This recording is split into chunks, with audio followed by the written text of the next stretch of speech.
building a lot of millionaires in China, and China is growing as the industry of the world. What's happening is they have more than 300 or 400 million very, very poor, as much as they have all the new rich. So, because the growth pattern is exponential, iba. But in China, because of the one-child policy, nag-uumpisa na, pabalik na yan. I was just reading an article again in Newsweek just recently that the Mexicans that were normally the strategic labor inside the United States have now been reducing because their numbers and growth patterns are already changing. America's pattern is 2.5, they're still good. But many countries are beginning to suffer. For example, Japan, Singapore.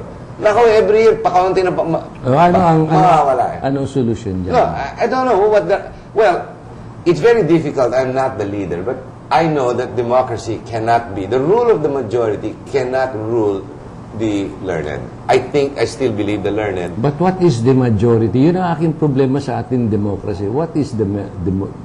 What is the majority? Is our majority learned? No. Oh.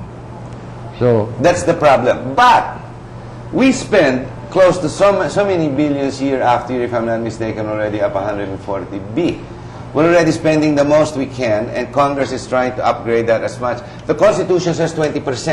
We are about 12%, 14%. And ideally, we can go up to 20%. Ibig mo sabihin, walang pera? No. May pera. We've spent 1.8 trillion nga this year. We're going to spend 1.8 trillion pesos for the first time. But there are other priorities. Kasi ang basa ko sa Kongreso, tsaka sa bureaucracy, isang pizza. 8 slices. Pero ang problema, 20 kailangan kumain. So, ano natin? Pero bawat slice niyan, may nakatakin na 40% na nakaw. Yun na. Well, yes. Agree. Kung wala yung 40% na nakaw, nun, mas marami pa ang mas pera marami natin.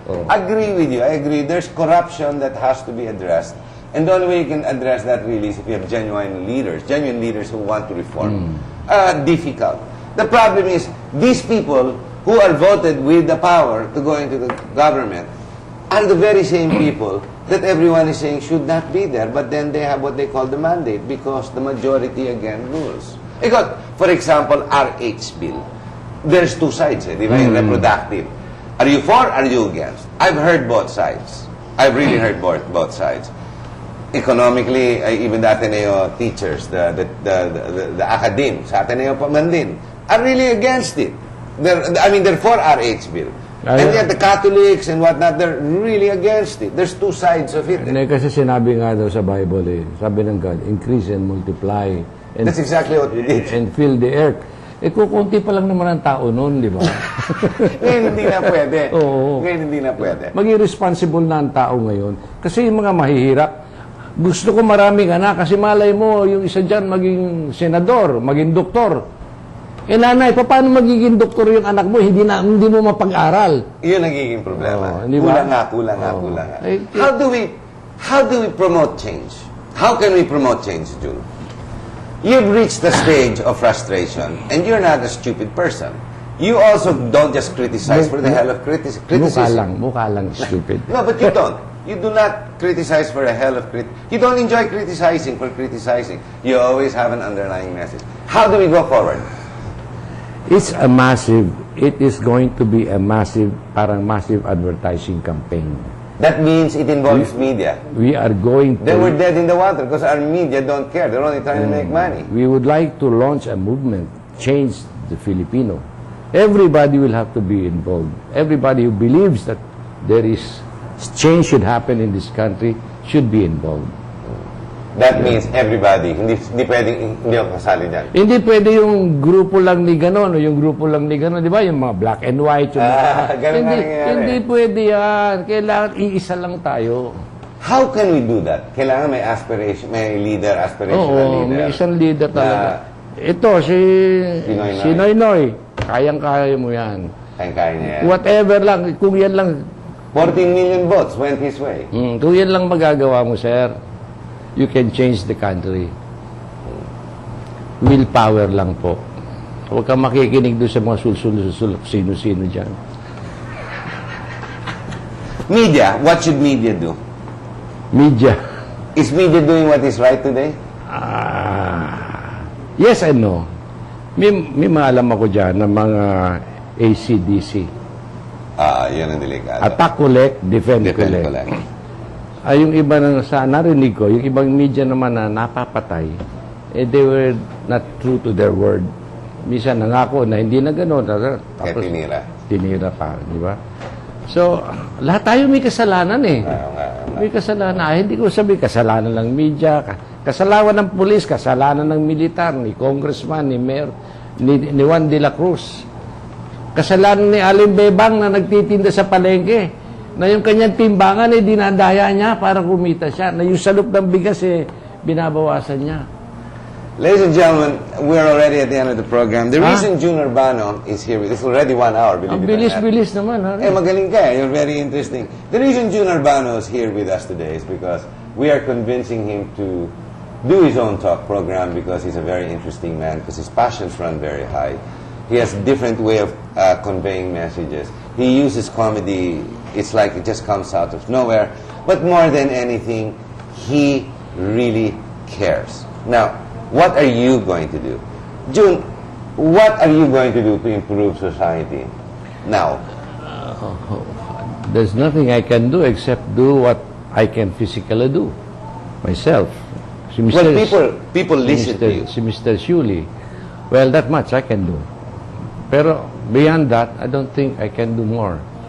Kasi wala naman ako sa pwesto. Wala naman ako, di ba? Kung gawin ka Secretary of Tourism, hindi si Boy Abunda.